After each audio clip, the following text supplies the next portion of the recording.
when we do, we can not only keep making America great again, but we can make liberals cry again. Get out there and do it, Wisconsin. Get out there and do it. Thank you, guys.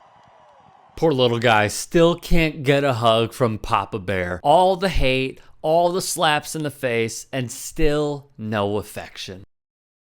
He joined her on the stage and thanked her with a loose hug and double cheek kiss. That might have been harmless enough, but then he reached down and patted her hips and behind as an awkward send-off. Well, quite a different story for another family member. They're going to come for you too, and they're going to move past businesses. They're going to move into the suburbs. They're going to move into homes. Tucker, you know this. You've had Antifa show up on your doorstep. There is no way to stop this, so you be careful and you think about that when you head to the polls. You are either on the side of mob rule or you are on the side of law and order, and I am on the side of mob rule. The desperation, the fear-mongering, and also the flubbing of what her message was supposed to be. For once, I agree. I'm also on the side of mob rule. I am your president of law and order. Not this. One of the big superstars of the world, Little Pimp. Or even as Trump calls this dude Lil Pimp, and the man who claims he's a god but really needs the cameras and media attention for relevancy. What do all these folks have in common? My father, my father, my father, my father, my father, my father, my father, my father, my father. I've stood by my father's side. They crave the attention from a man so heartless he pulled stunts like this. Donald Trump called him a brother and best friend. Golfing while his brother lay dead in a hospital bed. William, who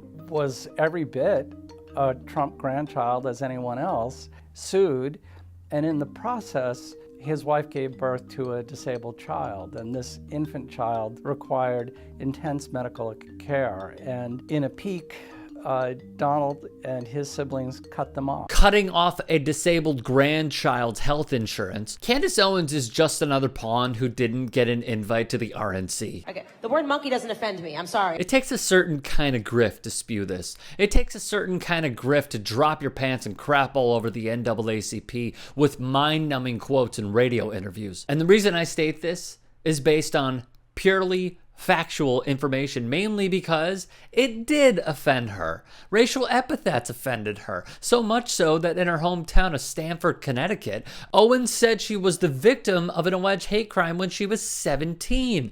A group of white boys from her school reportedly left voicemails on her cell phone in which they used racial slurs and threatened to kill her. They started off by telling me that they were going to kill me just because I was black, Owens wrote in an open letter about the incident in 2016.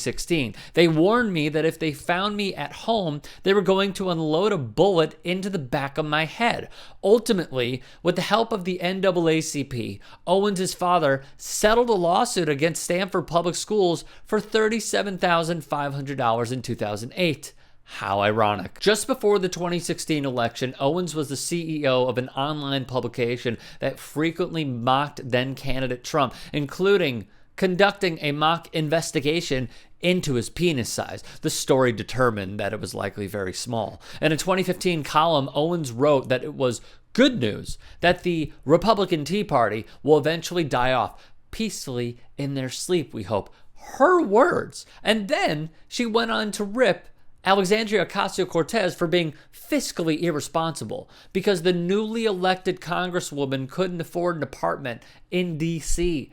However, at the age of 28 years old, Candace Owens was so fiscally irresponsible that she rented a $3,500 apartment, lived there for 6 months rent-free, then claimed she had gotten toxic mold sickness and threatened to sue her landlord to avoid paying rent. Legal documents prove. So what was the reason for her flip? She allegedly stopped paying rent in September of 2016 and was evicted in January 2017, which coincides with her coming out as a conservative only months later. Oh, the timing. Just like Donald Trump, all these people are in it for one thing and one thing only: themselves.